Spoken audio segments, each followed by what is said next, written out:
Monday, July 8th. Today in Europe, more German air raids on the British Isles and more British raids on German and German-occupied territory. The British reportedly believe the attempted German-Italian invasion of the Isles is at hand. The German press says the Axis powers are taking the conquest of Britain for granted, and that Adolf Hitler and Italian Foreign Minister Count Ciano have talked about post-war Europe in their Berlin conference. But now the news direct, London and Berlin, and then a report from our own national capital. First, for the report from the British capital by Edward R. Murrow. Go ahead, London. This is London. During the night and in full daylight this morning, German planes again made isolated attacks on England. This morning, they repeated their raid near a town where a number of people were killed and injured yesterday. Relatively, however, there was little German air activity over England this weekend. Bombs were reported at only a few points by the Air Ministry. Apparently, a number of German planes were attacked before they reached England, since 3 British fighters have failed to return. It is claimed that 7 German planes were shot out of the sky. This includes 4 German fighters. It is not established whether these fighters were escorting German bombers or on a special photographic mission of their own. Delayed action bombs were dropped in one district. These do not explode until from 1 to 4 days have elapsed. They're designed to penetrate deeply and destroy water mains to make firefighting difficult. They're also used to attack airfields in the hope that they will remain undiscovered and later destroy aircraft which were dispersed or in the air during the actual raid. Lord Beaverbrook, Minister of Aircraft Production, announced that during June, British aircraft production hit a new high. He said the total aircraft doubled the number produced in June last year. Meantime, official records claim that since the start of the war, Germany has lost almost 2,500 aircraft through British effort alone. A dispatch from Malta states that the enemy has lost 5 planes in heavy raids since 3 o'clock yesterday afternoon. The raids are said to have stopped at 10 o'clock this morning. When an alliance breaks up, the grounds for mutual recriminations are almost unlimited. Today, the British press explains at length why the Allied armies failed to close the gap made by the Germans after the Battle of the Meuse. The British explanation is, in a word, that the French left the British army to attack alone. The full story of this action is something that won't be told for many years. But probably a more serious aspect of the collapse of the Anglo-French alliance is to be found in the fact that the French are in possession of an uncomfortable number of British military and naval secrets. Although the Pétain government declared on Friday that they had severed all ties with Great Britain, official circles in London still maintain that they have received no formal notification of the severance of diplomatic relations. The absence of such formal notification would seem to be only a detail, since the French Ministry of Marine has announced that 2 naval air squadrons, which were being demobilized, were rearmed and used to bomb British vessels anchored at Gibraltar. The notification that's missing would seem to be a declaration of war, rather than the severance of diplomatic relations. On the home front, the discussion of Mr. Chamberlain's position in the government continues. The British Institute of Public Opinion announces the result of a poll this morning. A cross-section of British voters were asked, do you think that Mr. Chamberlain, Sir John Simon, Sir Kingsley Wood, and Lord Halifax should be dropped from the government, or are you in favor of their remaining? 77% wanted Mr. Chamberlain to go. 63% expressed a desire that Sir John Simon should leave the government. 57% were against Lord Halifax, while 55% expressed a desire that Sir Kingsley Wood, former Air Minister, now Chancellor of the Exchequer, should leave the government.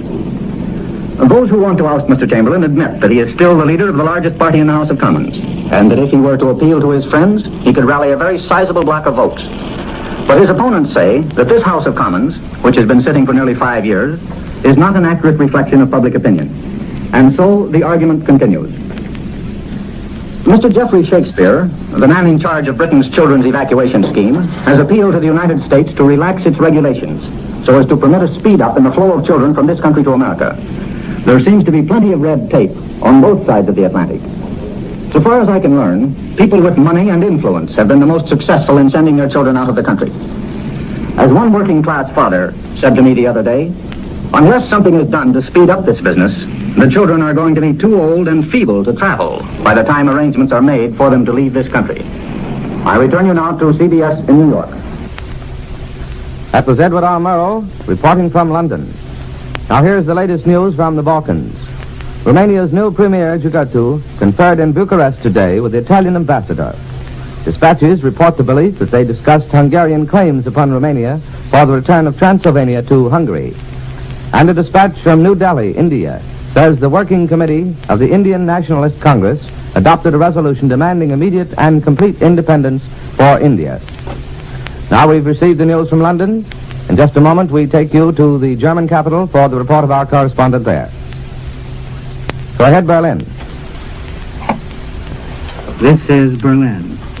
I've been away for a week in Switzerland. I arrived back here an hour ago, grabbing the morning newspapers at the station to see what was going on and to prepare this talk. Reading them on the way to the studio here gave one a curious sensation. You see, I left Berlin before the affair at Oran. In Paris 2 weeks ago, I had noticed that the two French newspapers still being published there under the German occupation had taken an anti-English line, but they were not quoted in the Berlin press, at least then. Then came the shooting at Oran, the pronouncements of the Vichy government against London.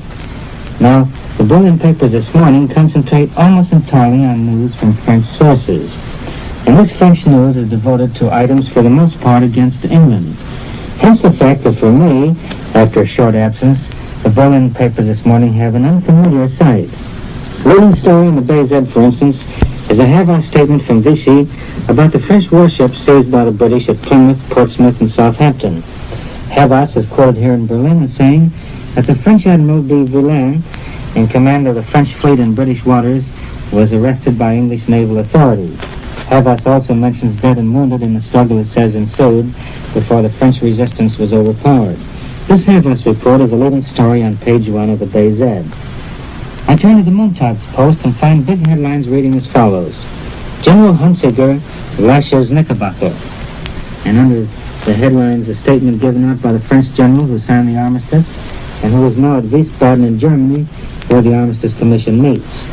General Hunziker denies that Germany asked France to surrender her fleet and denies that the Germans threatened to send the women relatives of French naval men to a concentration camp unless the fleet was surrendered.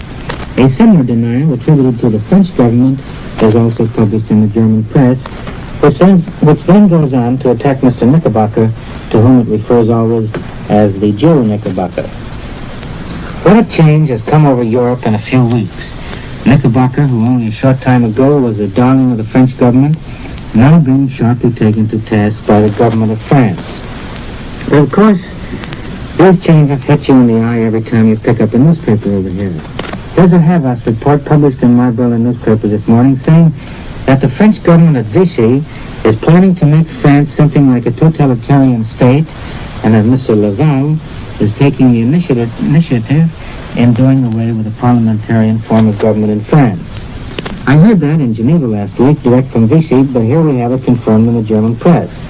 This dispatch says that Laval has taken the initiative in getting a National Assembly to drop the parliamentarian form of government and giving Marshal Pétain the powers to proclaim a new constitution. France must, says this dispatch, make its form of government more closely resemble those of the other totalitarian governments so that a normal cooperation may be forthcoming. The new French constitution must not be a copy, but must take into account French character, unquote. And finally discloses this Havas dispatch, quote, the reform will be marked by the disappearance of political parties and the building up of one single party, unquote. France, then, it would appear from this, is to go totalitarian too. As for the other items here in Berlin, Count Chano, who had a long talk with Herr Hitler yesterday, is today visiting battle scenes on the Western Front. He'll spend 2 days doing this and then return to Berlin Wednesday for further political talks. Today's Army communique, just out, tells of further German air attacks on Great Britain. Bombs were dropped, say the Germans, on the Isle of Wight, Falmouth, and Newcastle. British air attacks again took place over Western Germany. They caused small damage, says the German High Command report. This is William L. Shirer in Berlin, returning now to Columbia, New York. And from New York, we switch you now to our own nation's capital and the news reported by Albert Warner. We take you now to Washington. For the moment, it is domestic, not foreign news, which takes attention here. Wendell Willkie, the Republican nominee for president, arrives in Washington this afternoon for his first meeting with his running mate, Senator Charles L. McNary of Oregon. It will be a study in contrasts. There will be Mr. Willkie, big-shouldered, energetic, eloquent of voice, expansive of gesture, a businessman. And shaking hands with him, there will be the other half of the ticket, the Republican leader of the Senate, a man of average stature, quiet, He rarely speaks in the Senate except in connection with rules or procedure or to defend the parliamentary rights of his party colleagues. More interested in agriculture than industry. A politician and a shrewd one. McNary does his work behind the scenes. The Democrats are trying to draw a contrast between these gentlemen and other more fundamental matters. Charles Michelson, the Democratic publicity chief, says McNary's record is opposed to everything Wilkie has stood for. McNary was enthusiastic for the TVA and the power control it typified, says Michelson. Wilkie, he says, fought the TVA with all the force at his command. Wilkie was stridently in favor of the Hull reciprocity enactments, and in fact of nearly all of the Roosevelt policies, says Michelson. McNary was against the trade pacts. Wilkie favored the administration defense measures. McNary was a near isolationist. So speaks the astute and sharp-tongued Democrat, Mr. Michelson. Well, Republicans have not bothered to reply openly. Probably they would insist that on essentials of governmental policy and economic opinion, Wilkie and McNary are rather well agreed. A Republican on Capitol Hill suggested to me that the two running mates may have pursued somewhat different courses before they met and got together. But, he said, President Roosevelt and Vice President Garner pursued different courses after they got together and were elected. Anyhow, whatever the president told Postmaster General Farley yesterday about running or not running for a third term, a presidential headquarters is being opened for Cactus Jack Garner in Chicago a full week before the Democratic Convention opens. The campaign signs at his headquarters read, "Go with Garner." Republicans who argue that the New Dealers have fixed it to draft Mr. Roosevelt for a third term and to ditch Mr. Garner and get him out of Washington say this language on the campaign signs is too prophetic. Go with Garner. Today the Senate considers the nomination of Henry L. Stimson to be Secretary of War and Frank Knox to be Secretary of the Navy. There will be isolationists ready to accuse them of being interventionists.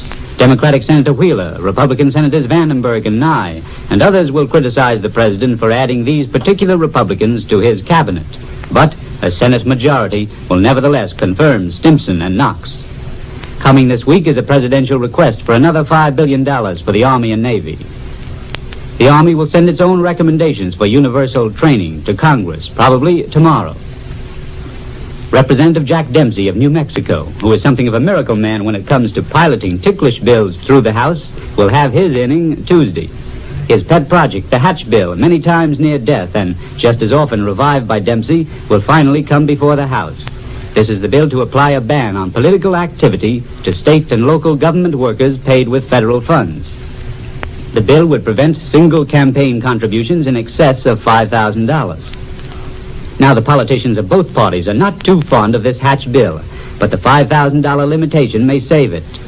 It's hard to explain opposition to a bill which stops big contributions, hard as the result may be on party treasurers.